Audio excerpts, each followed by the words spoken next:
Damn them! Fight for all your worst soldiers! We've got to win this!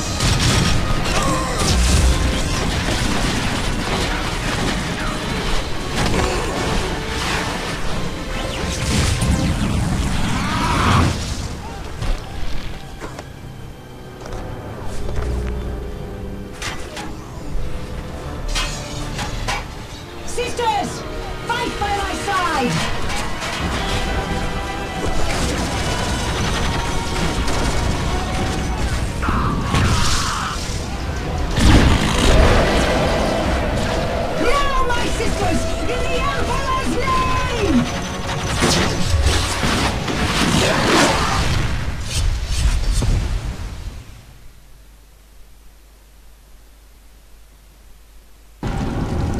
Hello everyone, and as the intro video probably told you, the new Let's Play is Dawn of War Soulstorm. Fantastic game, really spectacular game, great intro movie as you see. Making a new profile, that's a strength. Old profile of several years ago.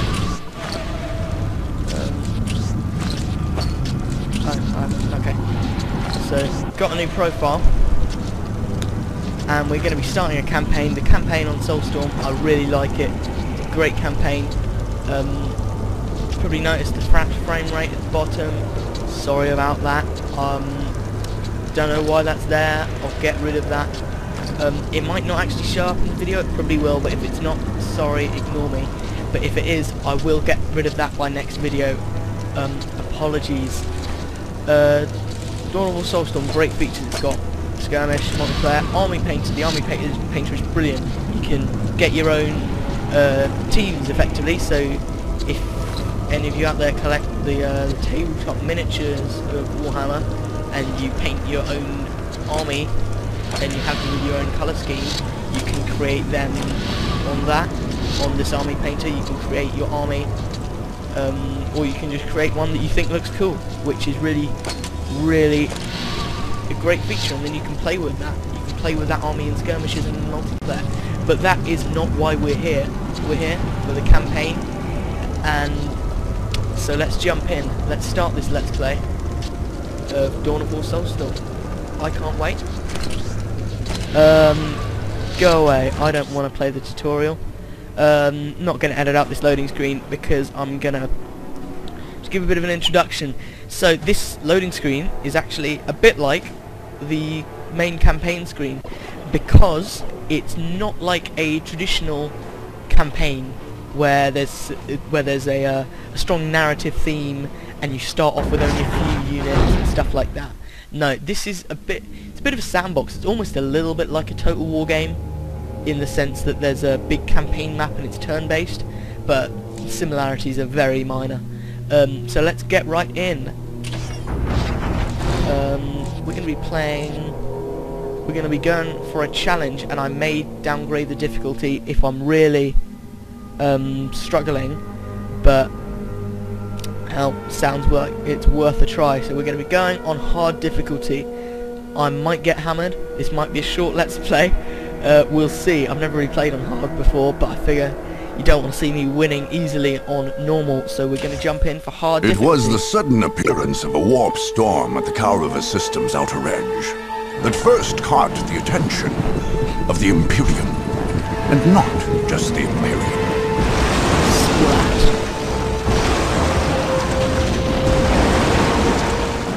After hundreds of years under the neglectful watch of the Imperial Guard, nearly every force in the galaxy would descend upon the planet of Kaurava. I don't see how any army with a tank that big is negligible. Three races had long dwelled in there. The Imperial Guard, its supposed rulers, the Orc tribes of Kaurava II, which the Guard had never successfully put down, and the Necron, who had slept undisturbed for untold millennia beneath Kaurava III. Where the Chaos Marines came from, or how, none can say.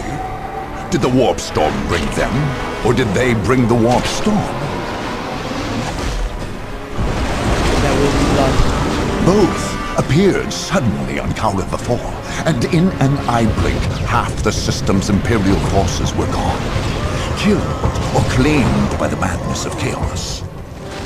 In quick succession, the others flocked to Kaurava. The Space Marines, the Imperium's super soldiers, descended on Kaurava 2, planning to finally cleanse the system, both of the troublesome orcs and the Chaos Marines, the sworn mortal enemies. The Tau appeared next, not far above, on one of the planet's moons. In the interests of protecting its ordered empire from the effects of human folly, the Tau came seeking to contain the warp storm, and in so doing, expand the territory's border. On their moon, they built a mighty fortress, and there forged a space cannon capable of interplanetary devastation. Among the wastes of Kaurava 3, the Necrons, perhaps awakened by the disruptive forces of the warp storm, slowly massed their lethal legions. In quick response, webway gates, long unused, flickered to life, and Eldar poured forth, ready to battle their dark, death-dealing adversaries. Meanwhile, in the shadow of an ancient portal gate, the Dark Eldar slipped stealthily out of the murky depths of the webway. They would be like carrion birds, flying above the battlefield, and when all were weary from the fight, make the battlefield into a feasting ground.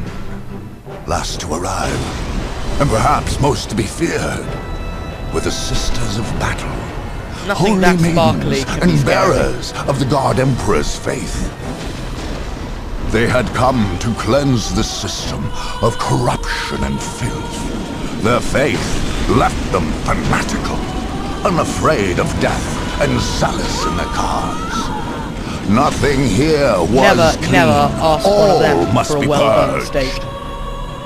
Now, war rages anew, and only the victorious may write their history.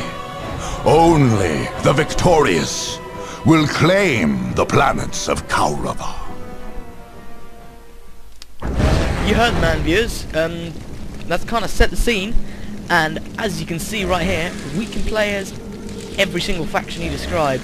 So we'll just give them a quick run through. We've got the Tower. The Tower, a young alien race who are kind of carving out an empire for themselves, and they have fantastic long-range firepower, but they are useless in close combat. Then we have the Space Marines, perhaps the best known. They are effectively a whole team full of action men, and they're really versatile. You can throw them around quite a lot because they're heavily armoured, but they're a bit boring, really. I find them quite dull. Then we've got the Sisters of Battle.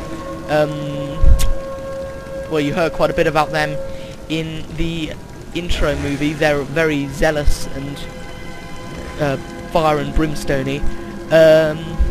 I don't really like them, you know. I quite like their flamethrowers. They get a lot of flamethrowers. They're big on them, but they never really seemed to be the race that I really wanted to play as.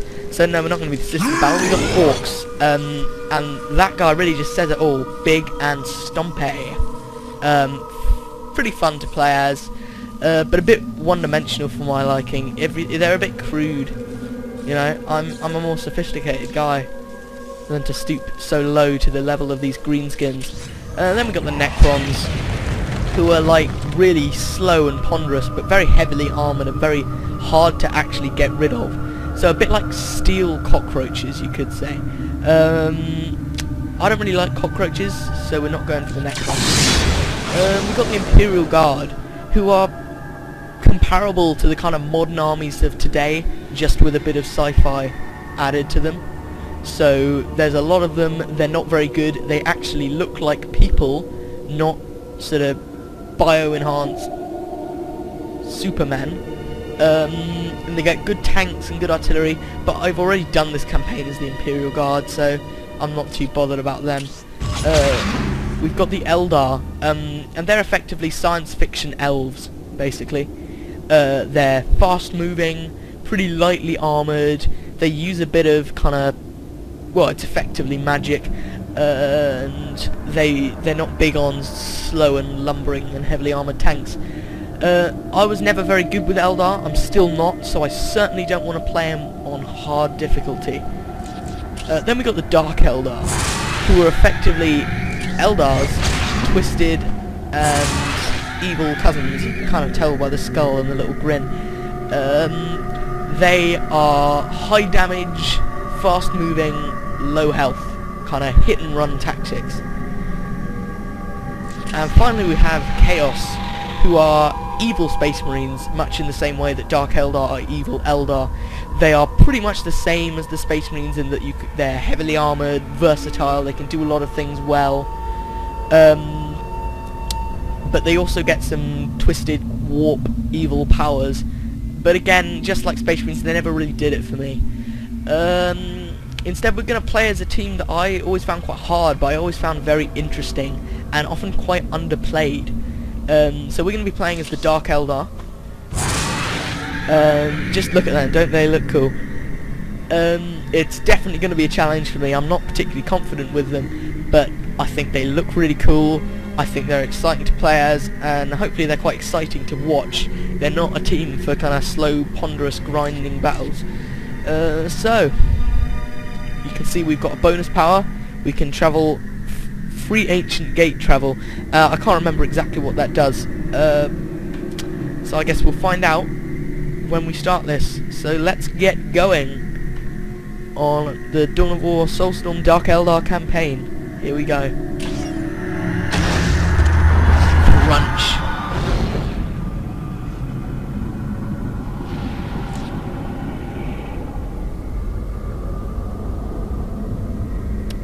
Here we are on the Kaurava system, and you can see we have...